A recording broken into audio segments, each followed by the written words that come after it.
पुंछ जिले च LOC दे लागे बस्से दे ग्रां शाहपुर कस्बा किरली मंदार गुंतरिया इस्लामाबाद ते काइयां दे लोग पाकिस्तान आसेआ कीती जा'रदी गोलाबारी थमां परेशान न। किसानी करदे इन लोकें दे खेतरें च मक्क दी फसल तबाह होई गेई है। लोग सरकार शा मुआवजा दित्ते जाने की मांग करा करदे न। हमारी फसलें जो बहुत नुकसान हुआ है, ये मक्की हमारी है, मक्की हमारी बहुत तबाह हुई है, मक्की खाने के लिए नहीं रही है। पशुओं के डालो, पशु भी नहीं खाते, इससे मुश्क आती है, बारिश की मुश्क आती रहती है। नहीं है, किसी आदमी को 4 महीने के लिए खर्चा होता है, किसी को 5 महीने 8 महीने 6 महीने के ऊपर कोई जाता ही नहीं है। इसमें गवर्नमेंट को हमारे का ये पूरा है कि गवर्नमेंट अगर हमारा क्या करे कि इस फसल का लोगों को आवाम को कोई खर्चा दे, कोई कुछ करे, इसका कोई तहसीलदार को या पटवारी को भेज कर इसका कोई मैं कराए तो वो अच्छा हो। बीजेपी दे SC/ST मोर्चे दे लीडर बलबीर राम रतन होरें जम्मू कश्मीर च पंचायती राज एक्ट दी 73वीं ते 74वीं तरमीम गी लागू कीते जाने दा स्वागत कीता है।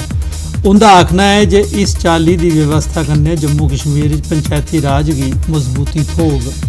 पंचें सरपंचें गी और पंचायतें गी ये मुबारकबाद देंगे कि किन्ने सालें दे बाद पहली बारी मौका आया है कि केंद्र सरकार ने कल अनाउंस किया कि जम्मू कश्मीर विच 73वां संशोधन जिहड़ा है वो लागू हो जाए। भद्रवाह यूनिवर्सिटी कैंपस लाल-दैद ऑडिटोरियम में एक डिबेट मुकाबले का आयोजन भद्रवाह स्थित सेना दी राष्ट्रीय राइफल्स आसेआ कराया गया। विषय हा पंचायती राज निज़ाम का समूचे प्रशासन उपर प्रभाव। भद्रवाह कैंपस के अलावा जिला डोडा के बख-बख स्कूलें ते कॉलेजें के 26 विद्यार्थियों डिबेट च हिस्सा लैता। बाद विच हिस्सा लैने वाले विद्यार्थियों की नगद इनाम ते सर्टिफिकेट कन्ने सम्मानित किया गया।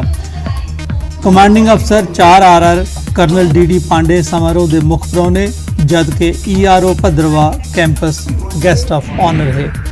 पुंछ नगर स्थित BJP कार्यालय पार्टी के बूथ लैवल इलैक्शन की लेइयै बैठक हुई। इसकी अध्यक्षता पार्टी के MLC प्रदीप शर्मा ते स्टेट सैकटरी सुनील गुप्ता होरें की।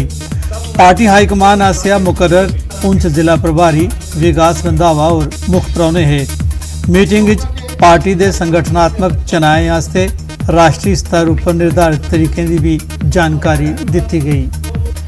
कठुआ जिला इंतजामिया आसेआ छन्न रोड़ियां थमां दर्जना नजायज़ कब्जे ढाए गए। इरीगेशन महकमे की नहर के कंढे जमीन की SDM हीरानगर की मौजूदगी च खाली कराया गया। इस मौके चेतावनी दी गई जे सरकारी जमीनें थमां सारे नजायज़ कब्जे ढाए जान ते अग्गें नजायज़ कब्जे करने थमां लोग बाज रौन। हर जगह चलेगा ये मुहिम जो है वो लगेगी और जो भी इलीगल जिसने किया हुआ है उसको बख्शा नहीं जाएगा, क्योंकि गवर्नमेंट की ज़मीन गवर्नमेंट के हवाले होगी। तो जहाँ जहाँ ये बता रहे हैं एक्शन साहब, और भी इनकी 1-2 जगह है, वो भी हम जो है उसको कम्प्लीटली रिमूव करेंगे और लोगों से यही कहेंगे कि इलीगली जो है बिल्कुल कब्जा ना करें, क्योंकि गवर्नमेंट ने अपनी ज़मीन है तो वो तो उसने लेनी है, तो अननेसेसरी आपका नुकसान होता है। तो लिहाजा जो है वो इंक्रोचमेंट, इलीगल इंक्रोचमेंट नहीं करें, यही हमारी हिदायत है। और जो भी इंक्रोचमेंट हुई होगी उसको हम जो है वो निकालें। विजयपुर टाउन के सांबा जिले थमां डेंगू मच्छरें का सफाया करने ताईं विजयपुर म्यूनसिपल कमेटी आसेआ एंटी डेंगू फॉगिंग अभियान आरंभ किया गया। म्यूनसिपल कमेटी विजयपुर के चेयरमैन दीपक कुमार भी इस मौके मौजूद है। अभियान विजयपुर के सबने 13 वार्डे सभ्य सरकारी संस्थानें, स्वास्थ्य संस्थानें, मेन बाजार, सब्जी मंडी वगैरह चलाया गया। चाहने कि विजयपुर साड़ा बिल्कुल डेंगू मुक्त ही है, क्योंकि साड़ी डिस्ट्रिक्ट सांबा 2-3 केसेस भी आने हैं डेंगू के। और इसी दिखते हुए असें पहले गै प्रोसेस शुरू रखा 15-16 दिन इस शुरू करते, और जिनी देर तक डेंगू मुक्त नहीं होगा पूरा विजयपुर, तो असें प्रोसेस लगातार 15 दिन, महीना 2 महीने से शुरू रखना है। तो लोगों के मैं रिक्वेस्ट करना कि प्लीज़ अपने घर साफ सफाई रखन और खास करिए जेह्ड़ा गंदगी का ध्यान रखन, क्योंकि गंदगी कन्नै मच्छर होंदा है और मच्छर ने अगे डेंगू की बीमारियां जेह्ड़ियां आई जंदियां ने। तो मैं इन्ना आखना सारें कि प्लीज़ साफ सफाई रखो। और विजयपुर म्यूनसिपल कमेटी जिन्ने भी साढ़े मैंबर ने, जिन्ने सफाई कर्मचारी ने, ये बेचारे सवेरे और शामी दोनों टाइम जेह्ड़े ने ये कम्म कराए ने। DC कठुआ होरें मेडिकल कॉलेज एसोसिएटेड अस्पताल कठुआ च मरीजें ते तीमारदारें कन्नै मिलियै उंदी समस्याएं बारे जानकारी हासल की।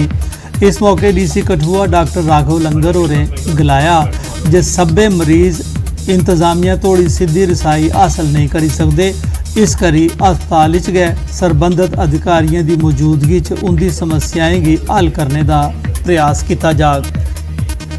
ਉਹਨੇ ਡਿਸਟ੍ਰਿਕਟ ਹਸਪੀਟਲ ਡੈਜ਼ਿਗਨੇਟ ਹੋਈ ਗਿਆ ਹੈ, ਜਿਹੜਾ ਮੈਡੀਕਲ ਕਾਲਜ ਬਣਿਆ ਇਧਰ ਉਹਦਾ ਐਸੋਸੀਏਟਿਡ ਹਸਪੀਟਲ, ਤੇ ਉਹਦੀ ਕੋਆਰਡੀनेशन ਹੋਈ जाए। मैं CMO साहब की भी बुलाया है, प्रिंसीपल साहब की भी बुलाया है, मेडिकल सुपरिटेंडेंट साहब की भी बुलाया है। अस चारों बैठिए जेडे कोआर्डिनेशन इशूज़ न, हैंड ओवर टेक ओवर की जी प्रॉब्लम न, स्टाफ की अलॉन्ग विद पोस्ट मूव होना है, कुछ होर भी जी दिक्कत इधर उसी अस सुलझा के अज बैठिए। तो मैं समझना कि वो कन्ने जोड़ा आने वाले टाइम बैटर फैसिलिटीज़ ते बैटर मैनेजमेंट जी है इस अस्पताल की की जाई सकती।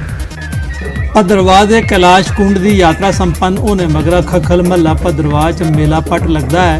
ਇਹ ਮੇਲਾ 16ਵੀਂ ਸਦੀ 'ਚ ਭਦਰਕਾਸ਼ੀ ਦੇ ਰਾਜਾ ਨਾਗਪਾਲ ਤੇ ਮੁਗਲ ਬਾਦਸ਼ਾਹ ਦੀ ਮਲਾਟੀ ਦੇ ਚੇਤੇ 'ਚ ਮਨਾਇਆ ਜਾਂਦਾ ਹੈ। ਲੋਕ ਮਸ਼ਹੂਰ ਢੇਕੂ ਨਾਚ 'ਚ ਹਿੱਸਾ ਲੈਂਦੇ ਹਨ ਤੇ ਭਦਰਵਾਹ ਘਾਟੀ ਦੇ ਆਰਾਧਿਆ ਵਾਸਪੀ ਨਾਗ ਦੇ ਦਰਬਾਰ 'ਚ ਹਾਜ਼ਰੀ ਭਰਦੇ ਹਨ।